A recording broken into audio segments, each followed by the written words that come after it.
We're stuck. What are you doing? Here, and whoa, what are you doing? Oh, now it reroutes to the right? If you already know everything about the T-Mobile and SpaceX Starlink deal to connect your 5G phones to satellites, then go ahead and skip ahead to the compilation. But if you want to know a little bit more about what this deal means and why it is becoming more and more necessary for FSD to work, then give me a couple minutes. T-Mobile says it's getting rid of mobile dead zones with their coverage above and beyond setup. This would allow mobile phones to connect to satellites and use a slice of connection providing around 2 to 4 megabits per second connection total across a given coverage area. That connection should be enough to let you text, send MMS messages, and even use select messaging apps whenever you have a clear view of the sky, even if there's no traditional services available. According to a press release from T-Mobile, the satellite-to-cellular service will be available everywhere in the continental U.S., Hawaii, parts of Alaska, Puerto Rico, and territorial waters. The service is scheduled to launch in beta by the end of next year in select areas. According to Musk, second-generation Starlink satellites launching next year will be able to broadcast services as part of T-Mobile's mid-band PCS spectrum, which was bolstered when it was allowed to buy Sprint a few years ago. Elon said the new satellites have, quote, big antennas that are 5 to 6 meters across to enable the new connections. T-Mobile says that subscribers' current phones will be able to utilize the network, no special equipment required.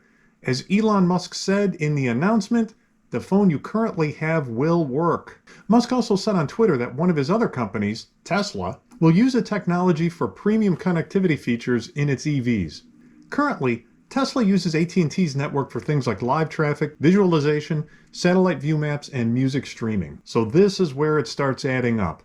Pay attention to the clips from Dirty Tesla. I don't think it's a coincidence that his FSD has the most issues when it loses data connectivity. He shouldn't have been having data issues based on his location, so I'm not sure what's going on there, but I think it really shows how important the map data has become to the latest FSD. If the clips from Dirty Tesla are a good representation of what happens when data connectivity is lost, this does not bode well for FSD in the cellular's dead zones. Keep in mind that there are a lot of dead zones in the US, about 500,000 square miles of them. So I wonder if Elon is developing this for any other benefit but for the viability of his own FSD. So let me know what you think. Oh, so that guy has walk, so yeah, the car's gotta stop for him, but he's trying to go because we've been waiting here. And now it's clear to go. And you can do it? You can do it? Jeez. What the? Oh, okay. Maybe it's those people who were walking towards the intersection. We're just going so slow, like, still so slow. Like, what is happening? I don't know. It's really waiting. All right, I'll report it. Yeah, routing with no traffic data. What is going on? I don't know. I'm not going to worry about that right now. All right, here we go. So first, unprotected left here. Let's try it out. We're in kind of the downtown area. It's pretty open, I think. I haven't really made this turn much myself. Yeah, you can see to the left and right pretty well. There are some parked cars to the left. And to the right as well, and you can see there's a decent amount of traffic, so let's see what happens. So that human had their back tires past the first stop line, and we're stuck. What are you doing? You move up? All right, I didn't touch anything. The car just like took its sweet time moving up here. So where's my wall? I can't look because, all right, there's my creep wall. That's pretty far out there. That is pretty far out there, but if you go, you're good.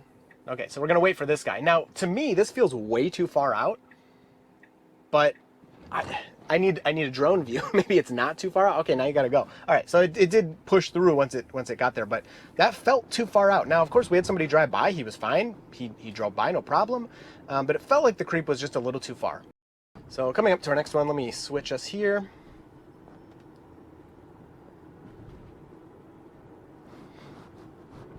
So even as recently as the last version, doing this reroute has tripped the car up because it takes it a while to figure out, I don't know what that error was, where it wants to make this left. And so see, it's getting confused. So that's why I keep this in here, because it gets confused. And so it's stopping, and now it's continuing. No one was behind us, so I kind of let it do it. So you're going to take this left? Yeah, so it still gets tripped up by me changing the direction there, but it's not normal. So now we're just going to sit here kind of awkwardly. So let's skip this red and see if it can fix itself here. So unfortunately, I'm blocking the people behind me. So I'm just going to move out of the way, which that is a disengagement. That is a takeover. Let me turn it back on here, and it should wait for this cross traffic. So yeah, that was definitely a screw up. It's me kind of messing with the system, but still, it should be able to, you know, do what it's going to do here. And whoa, what are you doing? Oh, now it reroutes to the right. No. So I just need to take over here. I have no idea why it made that reroute. So yeah, we still have some quirks here. still have some quirks, and that's why you keep your hands on the wheel. So I will take that left for us, and I will turn it back on and let it reroute itself. Very strange. I'm not sure I've seen that behavior before. All right, now we are coming up to our roundabout. So this is a very special case here. So this roundabout, actually to the left, the final exit as it would be from this direction, is closed. There's a road closed sign, and you can see the car's already planning for that. And unfortunately, we learn in this example here that when I do not have internet connectivity, it will try to take that exit, and when I do have internet connectivity, it will not try to take that exit. So it kind of solves our mystery of the car rerouting and avoiding the road close sign from a few videos ago. And yeah, so if we have our cellular data, I don't know what's up with my car, why it keeps losing connection, but if we have our cellular data, it will know not to go through that road close sign, of course, if the map's updated. All right, so our first attempt was actually really good, but you can see now, routing with no traffic data, the car wants to go through the road close sign, so it's planning that, and then we stop here right in the middle of the roundabout. I'm not sure if that's because it did see that so early, it wasn't sure what to do, but it continues here, and of course we get somebody behind us, so I can't play around too much here. But the car pretty much just wants to go that way, but it does slow down and stop. You'll see in the next example. All right, so attempt number 3 here. As we go through, we got our data back. You'll see it pops up in a second here, and then the car instantly knows that that road is closed and does the right thing, and it does this perfectly. This could not have been done better. It enters the roundabout at a great speed. It takes the whole roundabout at a great speed. It doesn't brake, doesn't do anything wrong. You can see here we've again lost our data, so let's see what the car does. The car enters the roundabout okay, but again starts to brake, gets really weird, going slower than before, which, you know, wouldn't be a big deal, but it's just too slow. And then it's going to approach this sign and it's going to stop.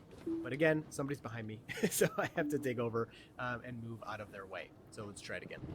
All right, final attempt here. I'm more looking forward to doing A to B drive testing. I think it's just more realistic for what the car is used for, but it's fun to see these different scenarios as well. Enter the roundabout really nicely. No problems interacting with other cars here. And then we go to the sign, and the car, again, just sits here. I let it sit for a second so you guys could see what it would do. And it did actually reroute.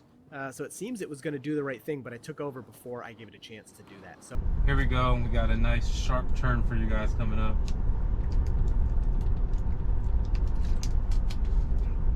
FSD suggesting 25, or the road suggesting 25 on this turn. Let's see what it gets down to.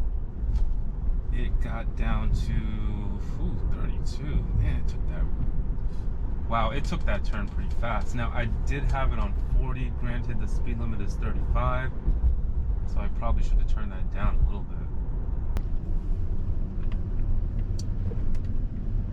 bit. Wow, look at that. That is awesome. Really good job, FSD. I have to clap on that one. Because there's a tow truck on the left, a car coming out, and it still stops, gives that car room. That's awesome.